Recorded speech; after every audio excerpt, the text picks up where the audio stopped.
this problem is a really good example of several formulas that we use when we do thermochemistry.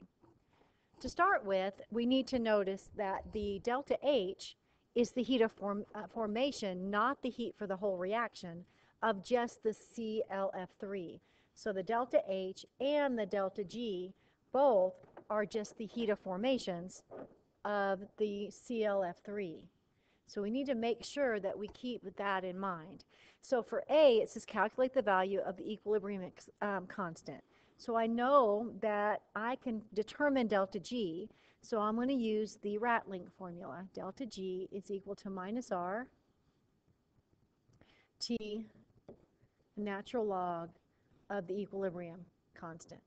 So I need to solve for K. So to be able to do that, I know all the values except the delta G. So I need the delta G standard for the reaction.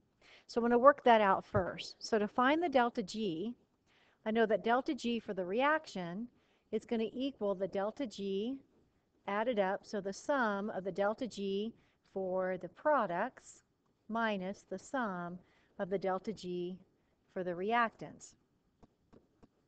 So when I look at the problem up at the top, I have Cl2 plus F2 yields 2 ClF3. Sometimes we think that's an I, but you're never going to see a C and an I together like that. So it's chlorines. I know that for delta G, I know that this value, Cl2 is 0, and for F it's 0, because it's 0 for delta G for the free energy of formation, and also for delta H, not for delta S. So it's important in this case that we're looking for the G. I know that the ClF3 is given to me as this negative 123. So when I do the products, I know that I have 2 of the ClF3s. So my products are going to be 2 times the negative 123 kilojoules per mole for my products. And my reactants are both 0, so I'm going to minus 0. So I know that the delta G for the reaction is a negative 246 kilojoules. So now I can move on from there by now going back to the formula. So the formula up here, the delta G, I know the number now. It's negative 246 kilojoules. Now it's important to keep up with our units because R is given to you. R is 8.31. It's the energy R, but it's in joules per Kelvin mole. So we want that to be in kilojoules, so we need to move it over 3. So I'm going to have 0.00831 kilojoules per Kelvin. And then I'm going to have T, well T has to be in Kelvin, and they give it to us in Kelvin, it's 298 Kelvin. And I know that that's the natural log of K. So then I can solve for the natural log of K. I want to get this all by itself. So I'm just going to divide both sides by the 0.00831. So I'm going to divide by R and the 298 Kelvin, which then causes the Kelvin to cancel out. And this is per mole. So, but really, I don't really need to keep up with units at this point any longer because K doesn't have any units. So when I calculate this out, I get that there are 99.34. So my answer, 99.34, is going to be my answer for the log of K. Well, that's not my answer because I need to inverse log to be able to figure out K. So I'm just going to do the E to the 99.34, and that's going to give me K. And so when I work that out, it's a pretty big number. It's 1.39 times 10 to the 43rd is going to be K. So that equals my equilibrium constant, which is actually very big, which means that I'm going to favor my products. I'm going to make a lot of product on this particular one. So that's part A for this particular question. So now we're going to pop in and do part B. On part B of this question, it wants us to calculate the standard entropy change, the delta S. Well, gone ahead and I wrote in from our previous question the delta G for the reaction, because I know now to find delta S for what we have, I know I'm going to use the delta G, the granddaddy equation, is equal to delta H minus T delta S. And so I'm going to solve for the delta S. So this is what I'm looking for. So I know delta G is a negative 246 kilojoules. So I need to find delta H. Well, delta H, they're telling me the heat of formation for the ClF3 is a negative 163.2. Again, for delta H, these guys are 0, the Cl2 and the F2. So again, I'm going to do products minus reactants, and so I know that my delta H for the whole reaction is going to equal my products, which are going to be 2 times a negative 163.2 minus my reactants, which are 0. So again, makes life pretty easy, and so I know that my delta H, if I double that, is a negative 326.4 kilojoules. So now it's just a matter of plugging and chugging. And so I'm going to plug in, but we have to be really careful watching the signs. And so a negative 326.4 kilojoules minus the T, which again is still at 298 in the problem, 298 Kelvin, times the delta S. So if I move and combine terms, and so I'm going to have the negative 246 kilojoules. I'm going to add to it the 326.4, and then I'm going to divide by a negative 298 Kelvin. So this is kilojoules per Kelvin, and that's really what my unit's going to come out to be. And so when I solve for S, it comes out to be a negative 0.268 kilojoules per Kelvin.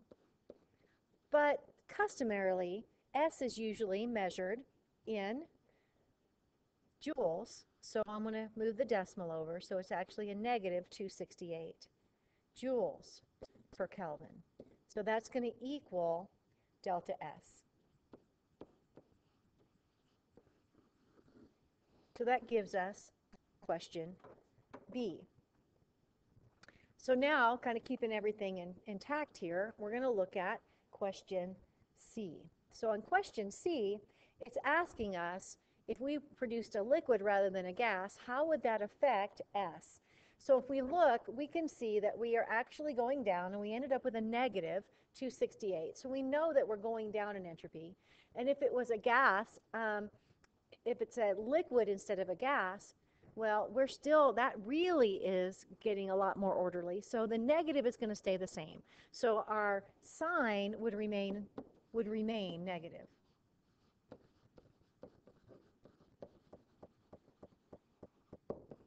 Because a liquid is more orderly. So a liquid has more order. Liquid is more order than a gas. So we're not going to change that to a positive and get more disorder. But our magnitude is also going to increase. So this would be greater than. So our change in S would actually be have a more negative. It's going to be a higher magnitude. So it's going to increase its magnitude as a negative. So for example, it might be negative 400 and negative 268. So that would be the value or the answer for C. So then kind of continuing on there, to be able to do D, now we're going to use the same problems as we had, or the answers that we had previous. So for this one, it says account, first of all, for the larger entropy of ClF3. So now they're going to give us some more information. So going back to our formula, I know that Cl2 plus, look back up there at the beginning, 3F2 yield 2 ClF3. And it told me some things here. It told me that my Cl2, that its entropy, so its S for Cl2 is 229.96. but ClF3, and this is per mole, is 281.5. And it's asking why. Why would Cl2 have a lower entropy than ClF3? And it's because that ClF3 is more complex. So basically it has more electrons, so it's more complex, and they'll accept any of those answers. So more complex compound, okay, it's got more electrons, so it can have more possible places for it to go. And so that's why when you're comparing compounds to compounds, not changes, then that's why that would have more entropy. So then for part 2, it wants us to calculate the S for F2. Well, we don't know F2's F, and it's S. It's not 0 because it's not G or H, and we're looking for the S value. So what I'm going to do is I'm going to make that 3x, okay? And I'm going to multiply that, well, by 1. The Cl2 we don't have to worry about, but this one's going to be 2. And then all we're going to do is the products minus reactants again. So we know that delta S for the reaction is equal to the S for the products minus the sum of the S for the products minus the sum of the S for the reactants. So then we're just going to fill those in. So if we look, we know that delta S from our previous problem, and it's important here to make sure that you do use the one in joules, because these values are in joules per Kelvin, and this value is in joules per Kelvin. So if we fill them in, I have a negative 268 joules per Kelvin.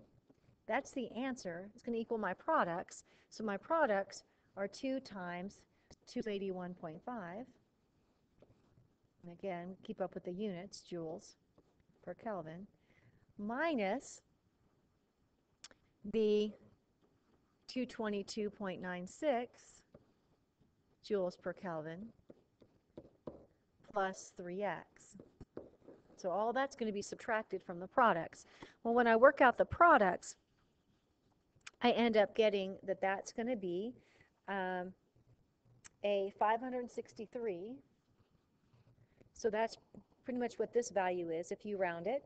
So it's 563 minus the 222.96, kind of distributing the negative, minus 3x is going to equal a negative 268. So moving things around, for this particular question, you end up with this equaling 609. It's going to equal a negative 3x. So then if I divide this by a negative 3, you end up with x is equal to 203 joules per Kelvin. So that's going to be the value for one of those F2s.